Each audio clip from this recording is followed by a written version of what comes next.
बिस्मिल्लाहिर्रहमानिर्रहीम। केसेस के हवाले से थोड़ी सी अपडेट दे दूँ कि तोशा खाना केस के अंदर हमने उस ऑर्डर को चैलेंज किया हुआ है और इंशाल्लाह उम्मीद है कि 14-15 अगस्त के बाद जो है इस केस को honourable chief justice Islamabad high court के पास इस केस की समाअत होगी और इंशाल्लाह जल्दी से जल्दी खान साहब बाहर आएंगे। दूसरी ये चीज़ बताता जाऊँ कि खान साहब की जान को बहुत ज़्यादा खतरात हैं, जिस हवाले से हमने पटिशन इस्लामाबाद हाई कोर्ट के अंदर फाइल की हुई है कि उनके लिए हेल्दी खाने की इजाज़त दी जाए। हम ये नहीं कहते कि हम हैं कोई कोफ्तों और बकरे या कोई इस तरह की दी जाए। बेशक अगर आपने इजाज़त देनी है दाल रोटी की तो वो ही दे दी जाए। कोई ये ज़रूरी नहीं है कि बहुत ज़्यादा जो है वो आला खाने जो है दिए जाएँ, लेकिन सिर्फ़ और सिर्फ अगर दाल की दी जाए तो वो भी काफ़ी है, क्योंकि हम सिर्फ हमारा कंसर्न ये है कि उनको घर का खाना दिया जाए। उसकी रीज़न ये है कि जो स्लो पॉइजनिंग होती है आजकल, ऐसी जहर वो आई हुई है कि अगर वो इंसान को दी जाए तो उसकी फ़ौरन डेथ तो नहीं होती, लेकिन आहिस्ता आहिस्ता जब वो थोड़ा टाइम गुजारता है या कल वो जेल के बाहर आते हैं तो कोई ऐसी बीमारी लग सकती है जिससे डेथ हो सकती है। लिहाजा इस हवाले से हमने सदा की हुई है और इंशाल्लाह उम्मीद है उसके ऊपर जो है वो आज फैसला आ जाएगा। और दूसरा ये गुजारिश की है कि लॉयर्स के हवाले से एक्सेस हमें दी जाए, जो कि अभी तक हमारी इस्तदाद कबूल नहीं हुई। और लास्ट टाइम जब ऑर्डर हुआ, ऑर्डर के बावजूद जेल हकाम ने इनकार कर दिया कि हम आपको इस हफ्ते मिलने नहीं देंगे। तो चाहिए तो ये कि अदालत इसके ऊपर तौहीन अदालत की कार्रवाई की जाए करे, लेकिन अभी तक उसके ऊपर कार्रवाई तो नहीं हुई, लेकिन फैसला रिजर्व है।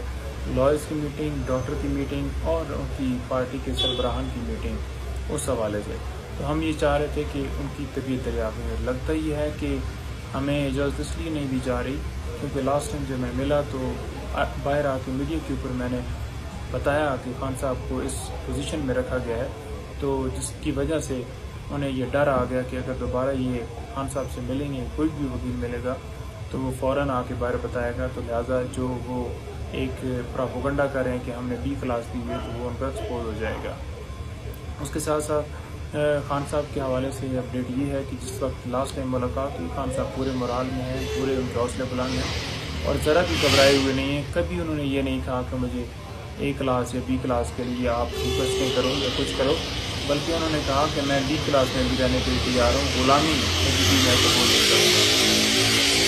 बड़ा वाज़ेह तौर पर उनका मैसेज था कि गुलामी के हवाले से आपने लाजमी बताना है कि मैं D क्लास में रहने के लिए तैयार हूँ। आप कभी से कोई घबराया हुआ नहीं है, बिल्कुल ठीक है और सेहतमंद और तंदुरुस्त है। साथ ये बताता जाऊँ कि जब जेल में मुलाकात हुई तो मैंने सवालात किए, जो आज अफवाहें फैलाई जा रही हैं कि खान साहब बड़े तंग हैं और आज वो क्लासें मांग रहे हैं, तो मैंने उनसे पूछा कि क्या पोजीशन है। उन्होंने खुद नहीं बताया और वो उन्होंने बताया कि किस तरह से वहाँ पे कीड़े मकोड़े और बाकी जो है मक्खियाँ और वहाँ पे जो सूरत हाल है वो बड़ी इस तरह से है कि रात को बारिश आई जिस तरह से और वहाँ पर पानी जो अंदर आ गया और मुझे नमाज़ पढ़ने के लिए या नमाज़ बिछाने के लिए भी तंग जगह है बहुत ज़्यादा, तो वो तकलीफ़ होती है। तो वो उन्होंने ये नहीं कहा कि आप जाकर ये करो वो करो, बल्कि उन्होंने खुद मेरे पूछने के ऊपर बताया और मैंने आके मीडिया के ऊपर। लेकिन उन्होंने साथ ये ज़रूर कहा कि आपने लाजमी ये ऐड करना है कि मुझे D क्लास ले जाएँ तभी मेरा लगेगा। लेकिन एक सबका वज़ीर-ए-आज़म है, उनको कानून के मुताबिक एक जो है उनका हक़ है कि उनको A क्लास दी जाए, तो लिहाजा वो भी हमने सदा की हुई है। इंशाल्लाह उम्मीद है कि उसके ऊपर भी हो जाएगा।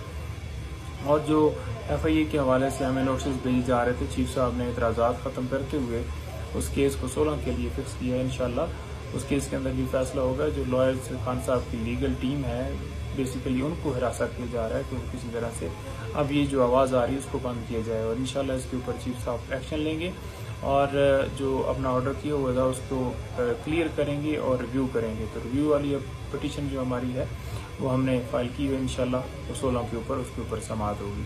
और इसके साथ साथ बुशरा बीबी के हवाले से मुख्तलिफ खबरें चलाई जा रही हैं कि कोई डायरी है और डायरी के हवाले से जनाब देखें जी वो उन्होंने जो है वो मवाद वो डायरी के ऊपर ये लिखा हुआ है वो लिखा हुआ है, कोई ऐसी हकीकत से चीज़ वाबस्ता नहीं है। डायरी के हवाले से मैं बता दूं कि 4 साल के अंदर क्या वो एक कलम ही अभी तक था जो स्टिल उस दिन से चलता आ रहा है, एक स्याही से लिखी हुई डायरी है। और दूसरा, जब खान साहब के घर रेड किया गया तो सवाल ये बड़ा अहम बनता है कि क्या उस दिन जिस दिन FIR भी दर्ज की गई, क्या डायरी को उस FIR के अंदर जिक्र है? नहीं। और ये बताएं कि अगर डायरी जो है उन्होंने लिखनी है तो उसकी रीज़न क्या है? क्या वो ज़ुबानी जो है बोल कर खान साहब को नहीं बता सकती थी कि ये आप करें, ये बोलें, ये करें, ये प्लान करें, बल्कि क्या उन्होंने सिर्फ डायरी की सहारा लेना था? तो ये एक मनगढ़ंत कहानी बनाई हुई है। और इसके अंदर ये चीज़ भी बता दूं कि क्या वो डायरी जो है उसके हवाले से कोई फोरेंसिक हुआ, कोई उसके हवाले से कोई अथेंटिसिटी कैसे आप कह सकते हैं कि ये डायरी जो है ओरिजिनल है? क्या कोई किसी लेबॉर्ट्री में चेक करवाया गया और वो जो राइटिंग है उनकी उसको मैच करवाया गया, बाकायदा तौर पर उसके टेस्ट हुए, फिर आपने ये फाइंडिंग दी है? या आप घर बैठे हुए एक डायरी जो है वो एक साफ़ी साहब के पास पहुंचती है और फ़ौरन वो 1 मिनट में इल्ज़ाम लगा देते हैं कि ये डायरी बीवी की तरफ से है? बेसिकली ये सारा ट्रैप करने की कोशिश की जा रही है कि नैब केसेस जिस तरह से बनाए गए हैं, तोशाखाना केसेस, तो वो लेना चाह रहे हैं कि अरेस्ट हो किसी तरीके से, बीबी को अरेस्ट किया जाए, किसी तरीके से नैब वाले केस के अंदर इनको इन्वॉल्व किया जाए, ताकि वो जो है इस केस के अंदर जो है वो अरेस्ट हो और खान साहब के खिलाफ कोई हमें मटीरियल मिले, कोई बयान मिले, फ़राग गोगी और दीगर को भी इस केस के अंदर इन्वॉल्व किया जाए, ताकि जो उनका बयानिया है वो मजबूत हो। लिहाजा ये भी पोलिटिकली एक चाल डाइवर्ट करने के लिए की गई है। खान साहब की उधर गिरफ्तारी है, उनसे मिलने की इजाज़त नहीं दी जा रही, इधर से ये शोशा छोड़ा जाता है। वहाँ पर खान साहब के घर जब पुलिस गई तो बाकायदा तौर पर मोबाइल भी लेके गई और वहाँ पर जो है वो उनके पासपोर्ट वगैरह और वो दूसरी चीज़ें कीमती थी वो लेके गई।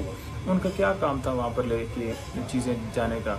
जब एक ऑर्डर आया हमारी बिलावर की कोर्ट का, तो उसके अंदर सिर्फ सज़ा के हवाले से है कि आप उनको अरेस्ट करके ले आए। क्या वहाँ पर कोई ऐसी FIR थी जहाँ जिसमें बरामदियाँ करनी थी कि मोबाइल रिकवर करने हैं और बाकी चीज़ें और डायरी और दूसरी और तीसरी चीज़ें?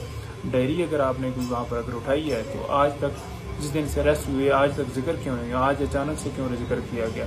सिर्फ और सिर्फ अटेंशन जो है वो डाइवर्ट करने के लिए, क्योंकि वहाँ पर वो साइफर वाला मामला उठा है और साथ जो है खान साहब से मिलने की इजाज़त नहीं दी जा रही और खान साहब की तबीयत के हवाले से जो हेल्दी खाना है उससे डाइवर्ट करवाया जा रहा है। सिर्फ और सिर्फ ये कि एक नई चाल चल के उनके घर के ऊपर हमला करके और फिर किसी न किसी तरीके से उनको किसी केस में इन्वॉल्व करके कि इन्होंने साजिश करवाई है, इन्होंने साजिश की है, इन्होंने ये साजिश का हिस्सा हैं, ये इन्होंने इंस्टिगेट किया है, इन्होंने हुकूमत चलाई है, इन्होंने मशवरे दिए हैं, इन्होंने रैलियाँ निकलवाई हैं, इनके कहने पर खान साहब ने ये किया। तो ये सारा प्रोपेगेंडा किया जा रहा है। तो वाज़ह तौर पर सारे मामला का किसी तरह से हकीकत से कोई तल्लुक़ ही नहीं है। Thank you so much.